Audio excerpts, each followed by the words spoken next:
करवीर निवासिनी श्री अंबाबाईचा दक्षिणायन किरणोत्सव सोहळा शनिवारपासून सुरुवात झाला आहे।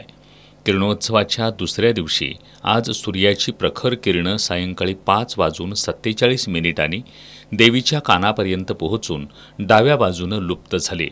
देवीच्या कमरेपर्यंत किरणं पोहोचल्यानंतर देवीच्या मुकुटापर्यंत किरणं पोहोचतील असं वाटत असतानाच कानापासून किरणं लुप्त झाली। 5 मिनिटांना महाद्वारात 23,800 लक्स एवढ्या क्षमतेनं किरणं आली होती।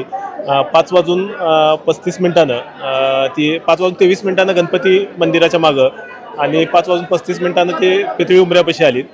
5:41 चांदीचा उंबरा पार करून पहिल्या पायरीवर गेली।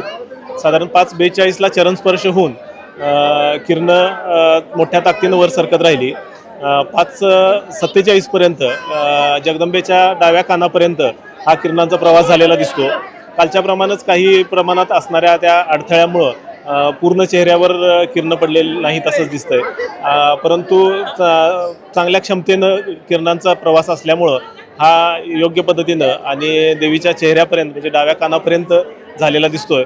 आणि पारंपरिक किरणोत्सवाचा हा पहिला दिवस आणि आपल्या नवीन अभ्यासांती आपण तिसरा दिवस आज किरणोत्सव पाहतोय आणि चांगल्या किरणांच्या तीव्रतेमुळं आज किरणोत्सव चांगला झाल्याचं दिसून येतं। आज रविवार असल्यानं किरणोत्सव पाहण्यासाठी भाविकांनी मोठी गर्दी केली होती। किरणोत्सव व्यवस्थितपणे पाहता यावा यासाठी मंदिर परिसरात अनेक ठिकाणी LED स्क्रीनची व्यवस्था करण्यात आली होती। श्री अंबाबाईचा दक्षिणायन आणि उत्तरायण असा वर्षातून 2 वेळा किरणोत्सव होतो।